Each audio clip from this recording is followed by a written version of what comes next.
عمل کی وجہ سے وہ معاشرہ بلند ہو گیا. ہم قرآن پاک پر ناعملی بدعملی کی وجہ سے ہم زوال کا شکار ہیں. آج کسی کو بھی دیکھ لیں، قرآن جو صفات بیان کرتا ہے ہم اس سے محروم ہیں. ابتدائی طور پر قرآن جو صفات بیان کرتا ہے مسلمانوں کو کیا ہے؟ اولئک علی ھدی من ربہم اولئک ھم المفلحون سے پیچھے یہ صفات ہیں جو مسلمان کی بیان کی اللہ نے. صحابہ کرام تھے اس میں، اول مصداق صحابہ کرام ہیں، لیکن قیامت تک آنے والے مسلمان اس میں شامل ہیں. اللہ اعلان کرتا ہے مسلمان کو کیسا ہونا چاہیے.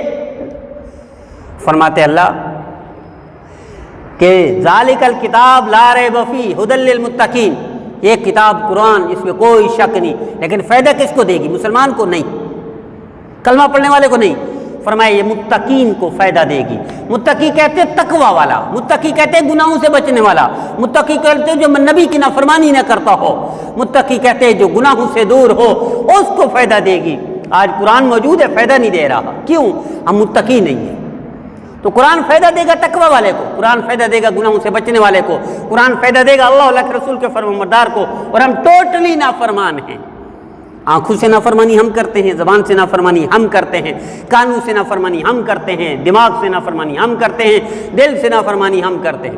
ایک ساتھی نے ابھی سوال پوچھا تھوڑی دیر پہلے کہ بندہ نفرت بھی کرے اور نماز بھی پڑھے، کیا نماز قبول ہوگی؟ نبی کریم صلی اللہ تعالی وسلم نے ارشاد فرمایا کہ جمعرات اور پیر کے دن بہت سارے لوگوں کی بخشش ہوتی ہے. اللہ سمندر بہا دیتے ہیں، دریا بہا دیتے ہیں بخشش کا، لیکن جس کے دل میں نفرت ہے اس کے معاف نہیں کرتے، اس کے بخشش کا پروانہ نہیں ملتا. میں نے فرمایا رمضان میں ہر دن ہر رات بخشش کا پروانہ ملتا ہے لاکھوں لوگوں کو، لیکن یہ محروم رہتا ہے جس کے دل میں نفرت ہے. میں نے فرمایا 15 شعبان فلاں قبیلہ اس کی بکریاں، اس کے بکری کے بالوں کے برابر اللہ معاف کر دیتے ہیں لوگوں کو، لیکن اس کو معاف نہیں کرتے جس کے دل میں نفرت ہے. اور ہم سارے بھرے ہوئے، کیسے دعائیں قبول ہوں گی، کیسے ہمارا معاشرہ بہتر ہوگا، کیسے وطن آگے جائے گا. تو اللہ نے جو صفات بیان کی وہ ان لوگوں کی تھی جو بڑے لوگ تھے جن کا ذکر اللہ قرآن میں کرتا ہے. دیکھیں اگر ہم ان کی پیروی نہیں کریں گے تو نقصان ہمارا ہوگا. اگر ہم نبی کے وسلم کی نافرمانی کریں گے تو نقصان ہمارا ہے. اگر ہم تابعداری چھوڑ دیں گے تو نقصان ہمارا ہے. یہ مودی کا نہیں ہے، یہ بش کا نقصان نہیں ہے، یہ میرے نبی کی امت کا نقصان ہے، اور امت نقصان خود کر رہی ہے. تو اولئک علی ھدی من ربہم اولئک ھم المفلحون جو پہلے پارہ کا پہلا صفحہ ہے، اس سے پہلے ساری صفات بیان کی. ہم میں سے دیکھیں کتنا عمل کرتے ہیں. پہلی صفت کیا فرمائی قرآن؟ مسلمان کی صفت کیا ہونی چاہیے؟ فرمایا ذالک الکتاب لا ریب فیہ ھدی للمتقین، قرآن فائدہ دے گا تقوی والوں کو، اور ہم سارے نافرمانیاں کرتے ہیں تو قرآن فائدہ نہیں دے گا. پھر فرمایا الذین یؤمنون بالغیب، غیب پر ایمان لانے والا. ہمیں ٹینشن ہی نہیں ہے کہ جہنم کیا ہے، قیامت کیا ہے. اگر کسی کو قیامت کا پتہ ہو، جہنم کا پتہ ہو، گناہ کرے گا، نافرمانی کرے گا، حق کھائے گا، جھوٹ بولے گا، یا غیبت کرے گا، بہتان لگائے گا، الزام لگائے گا، یا دل میں نفرت رکھے گا، یا کسی کا 1 روپیہ کھائے گا، یا کسی کے ساتھ زیادتی کرے گا، یا ماں باپ کی نافرمانی کرے گا، یا پڑوسی کو نقصان پہنچائے گا، یا رشتہ داروں سے قطع تعلق کرے گا، بھول جائیے یہ ہم سارے ہم ایک ہی تھالی کے چٹے بٹے ہیں، ہم ایک ہی سکے کے رخ ہیں. اس میں الذین یؤمنون بالغیب، ہم سارے اس پر نہیں لاتے. غیب پر ایمان لانا، اس میں جہنم بھی ہے، اس میں قیامت کا دن بھی ہے، اس میں اللہ کی پکڑ بھی ہے، اللہ کا سامنا بھی ہے، اس میں نبی کے وسلم کا سامنا بھی ہے. میرے نبی نے فرمایا بعض لوگ ہوں گے میرے سامنے لے جائیں گے، اللہ دیوار کھڑی کر دیں گے، محروم رہ جائیں گے. کون لوگ ہوں گے؟ وہ مودی اور بش کی بات نہیں، جو میرے نبی کا نافرمان ہے. ہم سارے ہیں. تو ایک نقصان کس کا ہے؟ مودی کا نہیں ہے، بش کا نہیں ہے، ریچلڈ کا نہیں ہے، کیلسر کا نہیں ہے، نیلسن کا نہیں ہے، میرا اور آپ کا نقصان ہے، اور ہم دانستہ کر رہے ہیں. تو قرآن کا فائدہ ہمیں نہیں پہنچ رہا. کیوں نہیں پہنچ رہا؟ کہ ہم سب سے پہلے متقی نہیں، پھر غیب پر ایمان نہیں لاتے. پھر آگے نے کیا فرمایا؟ نمازی نماز پڑھتا ہوگا ایمان والا.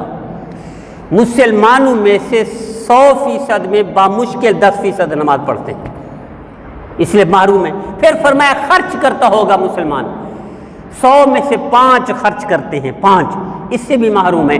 تو جتنی صفات اللہ نے بیان کرتے ہیں مسلمان کی، وہ سارے ہم زیرو ہیں، اس لیے قرآن کی برکت سے ہم محروم ہیں۔ ورنہ قرآن تو میں نے پیچھے جو بات کیا تھا نا، حضرت نانوتوی رحمۃ اللہ علیہ کے پڑوسی ہندو کو قرآن دے دیا، ہندو کو، کہ میرے گھر میں بارش ہے، میری چھت ٹپکتی ہے، آپ قرآن کو محفوظ رکھ لیجئے، آپ کا گھر پکا ہے۔ اس ہندو نے ادب سے رکھا، ایک رات ادب کیا قرآن پاک کا۔ جب وہ مرنے لگا، مر گیا، تو ہندو تو آگ لگاتے ہیں، ہندو تو آگ لگاتے ہیں۔ اس کو حضرت شیخ الحدیث زکریا رحمۃ اللہ نے لکھا ہے اس واقعے کو۔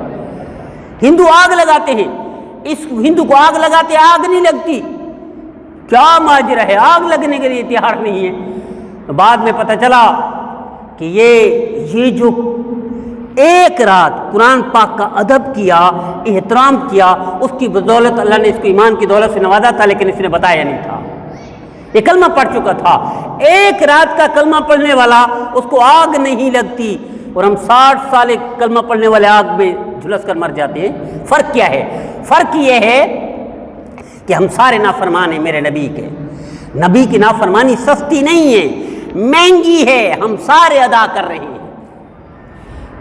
یورپ میں آپ چلے جائیے، کسی بھی ملک میں آپ کو قرآن کا عملی نمونہ نظر آتے دکھائی دیں گے، مسلمان نہیں ہوں گے، مسلمان نہیں ہوں گے، قرآن کا عملی نمونہ دکھے گا وہاں۔ اور یہاں مسلمان ہیں وافر مقدار میں، قرآن کا عملی نمونہ کہیں نہیں دکھتا۔ یہ فرق ہے کہ اگر وہ کلمہ پڑھتے ہیں تو ایک ہی رات میں اللہ کا قرب حاصل کر لیتے ہیں، اور ہم 60 سال 70 سال میں بھی وہ حاصل نہیں کرتے۔ کیوں؟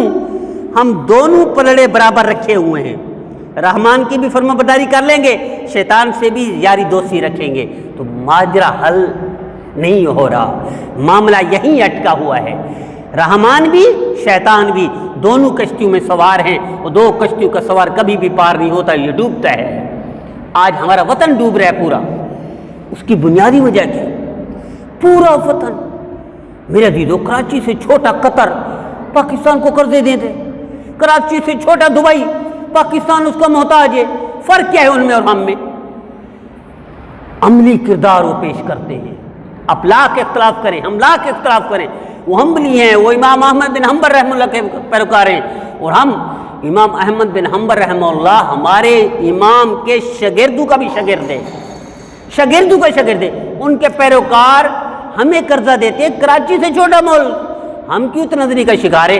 ہم اجتماعی طور پر من حیث القوم نبی کے نافرمان ہیں، اور رب اتنے نافرمانی نہیں ہے، یاد رکھیے گا۔ اللہ آپ سب کو لے جائے، آپ عرب کو قریب سے دیکھیں، نبی کی نافرمانی عرب نہیں کرتا، نبی کی نافرمانی عرب نہیں کرتا۔ جتنا ایمان میں پختہ ہے ہم سوچ بھی نہیں سکتے، جتنا فرائض میں مستقل ہے ہمارے وہم و خیال میں بھی نہیں ہے، تو ہم ناکام ہیں۔ اس لیے آج پوری دنیا میں تماشا بنے ہوئے ہیں۔ میرے عزیزو، ایک کسی کے پادری کو کوئی گالی نہیں دے سکتا، پادری کو کوئی گالی نہیں دے سکتا، عبرت کا نشان بنا دیتے ہیں۔ لیکن ہمارے کئی مسلمان پاکستان کے پکڑے گئے، امریکہ لے جائے گے، کیوں؟ فلاں امریکن کو تکلیف دی، فلاں کافر کو تکلیف دی، فلاں عبرت کا نشان بنا دیا گیا، اور ہمارا قرآن پاک جلا دیا جاتا ہے، ہم چوں تک نہیں نکلتی ان کی۔ کیوں؟ ہم سارے نافرمان ہیں، ہم سارے بٹے ہوئے۔ یہ بریلوی ہے جناب، دیوبندی سے نفرت کرے گا، یہ دیوبندی ہے بریلوی سے نفرت کرے گا، یہ اہل حدیث سے مسلمین سے نفرت کرے گا، یہ جماعت المسلمین والا اہل حدیث سے نفرت کرے گا، بٹے ہوئے ہیں۔ ہم لوگوں کو مسلمان کون سمجھتا ہے؟ ہم لوگوں کو مسلمان ہندو سمجھتا ہے، مودی کہتا ہے یہ مسلمان ہے، بش کہتا ہے یہ مسلمان ہے، رچرڈ کہتا ہے یہ مسلمان ہے۔ ہم آپس میں ایک دوسرے کو مسلمان نہیں کہتے، ایک دوسرے کے پیچھے نماز پڑھنے کے لیے تیار نہیں، ایک دوسرے کے مسجدوں میں جانے کے لیے تیار نہیں، تو اللہ کی رحمت ایسے لوگوں پر آتی ہے۔ ید اللہ الجماع، میرے نبی نے فرمایا اللہ کی مدد جماعت کے ساتھ آتی ہے، اتحاد کے ساتھ آتی ہے، اتفاق کے ساتھ آتی ہے، بکھرے ہوئے لوگوں کے ساتھ نہیں آتی۔ وہ تو پتے ہیں بکھرے ہوئے، وہ ٹوٹے ہوئے پتنگ کی طرح ہے، کٹے ہوئے پتنگ کی طرح ہے، کوئی قدر و منزلت نہیں۔ آپ پتنگ لینے جائیں، آپ کو 100 روپے کا ملے گا، کٹا ہوا پتنگ کوئی لینے کے لیے تیار نہیں ہے۔ آپ درخت لینے جائیں، پودا لینے جائیں، 3000 4000 5000 200 400 500، آپ اسی کی ٹہنی لینے جائیں، وہ کہیں گے مفت لے جاؤ۔ کٹی ہوئی ٹہنی ہے، کٹے ہوئے پتے ہیں، کٹے ہوئے پتنگ ہیں، اس کی کوئی ویلیو نہیں دنیا میں۔ ویلیو ہے کس کی؟ اوریجنل چیز کی، اوریجنل چیز. ہم سارے 2 نمبری میں آگے ہیں. کیوں؟ نبی کی نافرمانی ہے یہاں. اس لیے نہ ہماری قدر ہے نہ اس وقت ہمارے شاعر کی قدر ہے. یہ کیسے ممکن ہے ایک پورا ملک کھڑا ہو جائے کسی نوجوان کے پیچھے کہ قرآن کو آگ لگا دو، ہم اجازت دیتے، تمہاری حفاظت کرتے ہیں. ان کی بائبل کو ہاتھ لگا کر دیکھ لینا، ان کی بائبل کو ہاتھ لگا کر دیکھ لیں. ہمارے بعض ساتھی رات یہاں مسجد کے سامنے بھی مرد آباد سویڈن اور ہر مسجد کے ساتھ ہے. دیکھیں ایک قسم کا جذبہ ہے، یہ اچھا ہے، لیکن اصل علاج نہیں ہے. یہ اصل علاج کیا ہے؟ میرے نبی کی کامل فرما برداری، یہ علاج ہے. صحابہ کرام کامل فرما بردار تھے. اللہ نے 2 بڑی سلطنتوں کو قدموں میں ڈال دیا تھا اور ہم سارے نافرمان ہیں. ساری سلطنتیں ہم پر حاوی ہیں. تیل پوری دنیا کا مسلمانوں کے پاس ہے، پیٹرول پوری دنیا کے مسلمانوں کے پاس ہے، سونا سب سے زیادہ مسلمانوں کے پاس ہے، پانی کے وافر ذخائر مسلمانوں کے پاس ہیں، چاروں موسم مسلمانوں کے پاس ہیں، گیس مسلمانوں کے پاس ہے. اس طرح جو معدنیات ہیں وہ بھی مسلمانوں کے پاس ہے. جو اہم خطہ ہے پورے روئے زمین کا مسلمانوں کے پاس ہے، اس کے باوجود مسلمان محتاج ہیں. ہم سونا ہمارے پاس نکال نہیں سکتے، پیٹرول ہمارے پاس نکال نہیں سکتے، ذخائر ہمارے پاس، ہم اسے فائدہ نہیں اٹھا سکتے، کافر کے محتاج ہوتے ہیں. تو میرے عزیزو، ایسی قوم کیسے آگے جائے گی؟ کون ان کی قدر کرے گا؟ کون ان کی قدر و منزلت کو جانے گا؟ کیوں؟ بنیادی طور پر ہندو نافرمان ہے نا، وہ آگے بڑھ سکتا ہے. یہودی نافرمان ہے، آگے بڑھ سکتا ہے. اس کا کوئی تعلق نہیں میرے نبی سے، کوئی تعلق نہیں قرآن سے. ہمارا تعلق قرآن سے ہے اور نبی سے ہے. ہم قرآن کی نافرمانی کریں گے تو بھی ذلیل ہوں گے، نبی کی نافرمانی کریں گے تو بھی ذلیل ہوں گے. کامیابی کا ایک ہی نسخہ ہے کہ ادھر چیخے نہیں، مرد آباد کے نعرے نہ لگائیں، عمل کرے.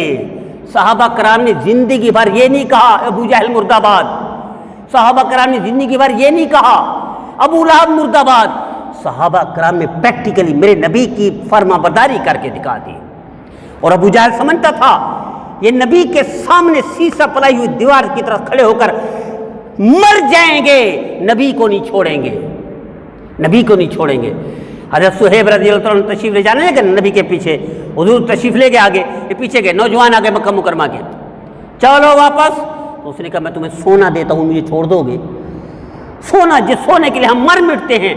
نوجوان لالچ میں آگے، اس نے کہا میں اتنا سونا تمہیں دوں گا، مجھے چھوڑ دو، میں نے اپنے نبی کے پیچھے جانا ہے، نبی کے پیچھے جانا ہے. آپ کے پاس ایک صحابی آگے، غریب صحابی، یا رسول اللہ یہ فلاں صحابی ہے. صحابی تھا نہیں، وہ منافق تھا، لیکن ظاہری طور پر صحابی تھا. اس کا کھجور کا وہ درخت ہے، ہمارے گھر میں آتا ہے، میرے بچے چنتے یہ مارتا ہے، آپ یہ کھجور ہمیں لے کر دے دیں. میرے نبی تشریف لے گئے اس کے پاس، میں ایک کھجور دے دوں. ایم بھائی شے کرنے لگا، منافق تھا نا، ایم بھائی شے کرنے لگا. آپ مایوس ہوئے، نبی کی نافرمانی سستی نہیں ہے اور نبی سمجھتا ہے، وہ تو منافق تھا. آپ تشریف لے، ایک صحابی کو پتہ چلا، اس کے بعد ایک باغ تھا، یہ ایک کھجور ہے اور صحابی کے پاس کئی 100 کھجوروں کا باغ ہے. یا رسول اللہ میں یہ سودا کر کے دوں، آپ راضی ہوں گے؟ آپ کا چہرہ کھل اٹھا، آپ نے فرمایا جاؤ. یہ اس منافق کے پاس گیا صحابی، کہ تمہارے پاس ایک کھجور ہے، میرے نبی کو چاہیے، آپ یہ سودا کرتے ہو؟ کیسے سودا؟ میرا باغ لے لو. وہ اندھا کیا چاہے آنکھوں کے علاوہ، بھوکا کیا چاہے روٹی کے علاوہ، لالچی کیا چاہے سونے ذخائر اور پیسے کے علاوہ. تو اس نے کہا یہ تو بڑھیا سودا ہے، ابھی قبول کرتا ہوں. تو اس نے کہا پورا باغ کھجوروں کا، کئی 100 باغ، کئی 100 کھجوریں، یہ میرا لے لو، مجھے ایک کھجور یہ دے دو، کیونکہ میرے نبی کی پسند یہی ہے. آپ کی خدمت حاضر یا رسول اللہ، وہ کھجور آپ کیسے سودا کیا؟ وہ تو نہیں مان رہا تھا. یا رسول اللہ میں نے اپنا پورا باغ دے دیا اس کو. یہ وجہ تھی صحابہ کرام کی فضیلت کی، یہ وجہ تھی صحابہ کرام کی اونچائی کی، مرتبے کی، بلندی کی، جس پر میرے نبی پھر ان کے قدموں کی آواز جنت میں سنتا ہے. آج بھی ایسا ماحول بن سکتا ہے، لیکن ہم اللہ کے رسول کی فرما برداری، قرآن کی تابعداری، قرآن پر عمل، نبی کی نافرمانی سے یہ ہو رہا ہے. قرآن جلائے جا رہے اور ہم بے وقت ہیں. اللہ ہم سب